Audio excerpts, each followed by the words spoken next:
जय श्री कृष्णा दोस्तों। हर हर महादेव। कैसे हैं आप सब? स्वस्थ और सुरक्षित होंगे। दोस्तों, चाय चाय का नाम सुनकर ही, चाय शब्द सुनकर ही कई लोगों के मुंह में पानी आने लगता है और कई लोग चाय के इतने शौकीन होते हैं कि एक हो जाए, दो हो जाए, तीन हो जाए, चाय चलती रहती है। वह कभी अपने यहाँ गेस्ट आते हैं, उन्हें भी विशेष करके मान मनोबल के साथ चाय पिलाते हैं। और चाय के विशेष शौकीन, क्योंकि ऐसी लोगों को ऐसा लगता है कि चाय पीने से सुस्ती भागती है। सुबह कई लोगों का तो ऐसा रहता है कि यदि सुबह सुबह चाय ना मिले तो उनकी नींद ही नहीं खुलती, बैठती चाहिए। और चाय ज़रूरत से ज़्यादा यदि आप चाय पीते हैं तो नुकसान भी करती है, लेकिन चाय एकदम गलत नहीं है। शारीरिक तौर से तो देखा जाए तो आपको स्ट्रॉन्ग करती ही है। जो दिन भर में 1 या 2 कप चाय पीता है उसके लिए नुकसानदायक नहीं हो सकती, बल्कि उसको एक इंस्टेंट एनर्जी मिलती है, उन्हें काम करने की क्षमता में वृद्धि होती है उनके। लेकिन आज जो मैं उपाय बताने जा रही है तो सब जो शारीरिक तौर पर हम स्ट्रांग बनते हैं या कमज़ोर बनते हैं, ये वो वाली बातें हैं। लेकिन आज उपाय आपको सुनकर खुद को आश्चर्य होगा। जिस व्यक्ति का यदि शनि कमज़ोर चल रहा है या राहु केतु संबंधी कोई समस्या चल रही है, ऐसा लगता है कि उसके जीवन में बहुत परेशानियां हैं और परेशानियों का कारण या तो राहु केतु उनके पक्ष में नहीं है या शनि की क्रूर दृष्टि उन पर पड़ी हुई है, या ढैया शनि, साढ़े साती, ये सब उस पर चल रहा है। यदि ऐसा है और आपको किसी ने बताया है आपकी पत्रिका देखकर कि आपके ऊपर राहु केतु या शनि के कारण आपके जीवन में परेशानियां चल रही हैं, तो आप ये छोटा सा उपाय करके देखिए। आपके घर में जो भी मेहमान आए या यदि रास्ते में आप कहीं जा रहे हैं और कोई व्यक्ति आपको ऐसा लगता है कि ज़रूरतमंद है, इसे चाय पीने की इच्छा हो रही है, उसे अवश्य चाय पिलाएं। आपके घर के सामने जो झाड़ू निकालता है सुबह सुबह, चाहे वो लेडीज़ हो या जेंट्स, उसे चाय पिलाएं। आपके जीवन के शनि संबंधी या राहु केतु के कारण जो आपको समस्याएं आ रही हैं, आपकी वह समस्याएं समाप्त हो जाएंगी। बिल्कुल सही, बिल्कुल अचूक उपाय है ये। और इसके साथ साथ कई बार होता ऐसा है कि महिला अपने पति के लिए पूरी तरीके से समर्पित होती है, लेकिन पुरुष कहीं दूसरे के प्रति सम्मोहित हो जाता है और अपनी पत्नी को जितना उसे मान सम्मान चाहिए, जितनी उसकी हक है, जितना उसका अधिकार है, वह नहीं दे पाता है। यदि ऐसा आपके साथ भी है, कोई भी पति आप पर ध्यान नहीं देते हैं या पति आपकी बात नहीं मानते हैं, कोई भी ऐसी समस्या है, यदि पति पत्नी के बीच संबंध अच्छे नहीं हैं, जैसे मैं पहले एक बात बता दूं कि वशीकरण एक ऐसी प्रक्रिया है जिसके द्वारा आप किसी भी महिला या किसी भी पुरुष को वशीभूत करके अपना काम निकाल सकते हैं।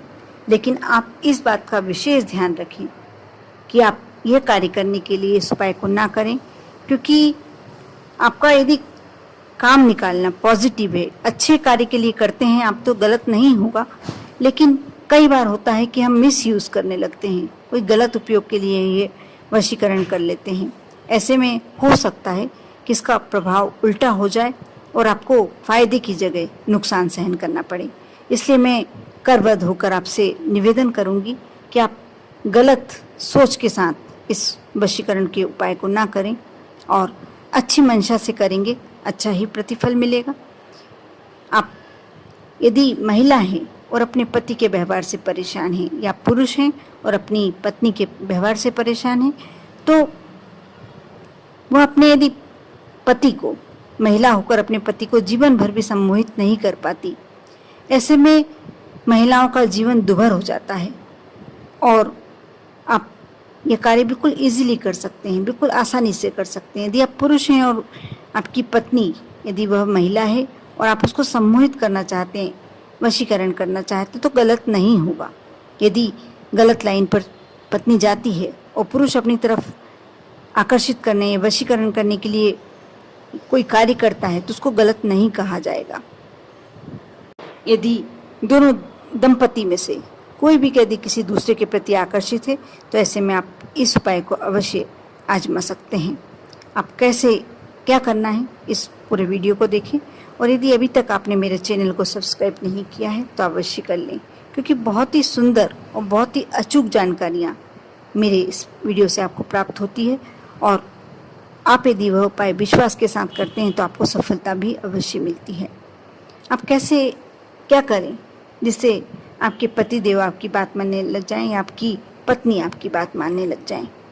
आपको करना यह है, आप इसके लिए शनिवार का दिन या गुरुवार का दिन चुन सकते हैं, क्योंकि ये दोनों दिन ही इस कार्य के लिए बेहद शुभ दिन माने जाते हैं।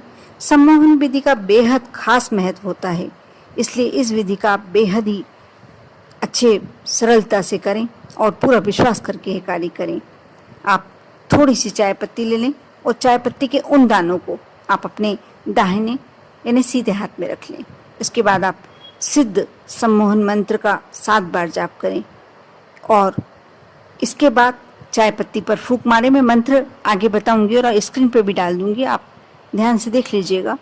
इसके बाद चाय पत्ती पर फूंक मारें और उसके बाद आप इन दानों को अपने पर्स में या यदि आप पुरुष हैं तो अपने जेब में एक पुड़िया बांध कर रख लें।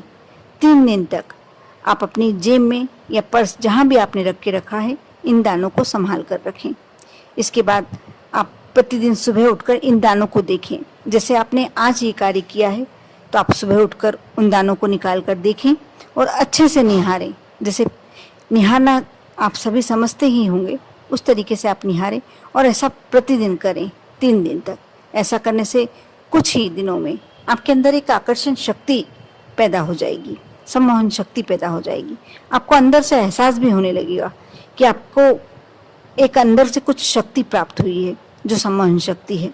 लेकिन ध्यान रहे कि आप इस विधि को जब कर रहे हों उस दौरान आपको काले रंग के वस्त्र बिल्कुल भी नहीं धारण करने हैं। कुछ दिन तक आप काले वस्त्रों का त्याग कर दें और इस विधि को प्रारंभ करने के लिए आपको शनिवार का दिन या गुरुवार का दिन ही चुनना है।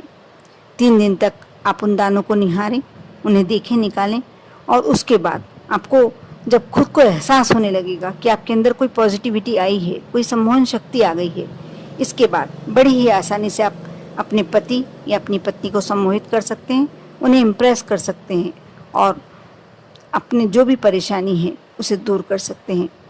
अब इस विधि को करते समय मंत्रों का उच्चारण भी आपको सही प्रकार से करना होगा। एक एक शब्द को साफ तरीके से उच्चारित करना होगा। मंत्र मैं बता दे रही हूँ। मंत्र इस प्रकार है, ओम नमो सर्वे सर्वेश्वरम बसम बशमाय नमः। मैं मंत्र फिर से बोल रही हूँ, आप ध्यान से सुने। ओम नमो सर्वे सर्वेश्वर बशम बशमाय नमः। इस मंत्र का आप जाप करें और मंत्र के जाप करने के बाद आप जब आपको लगे कि आपका काम हो गया है, उसके बाद उस चाय पत्ती को आप किसी वृक्ष के नीचे, किसी घर में कोई गमले की मिट्टी में आप डाल दें। आप ये उपाय अवश्य आजमा कर देखें, एक बार अवश्य कर देखें, लेकिन विश्वास के साथ। आप पर और आपके पूरे परिवार पर भोलेनाथ की कृपा हमेशा बनी रहे। ओम नमः शिवाय।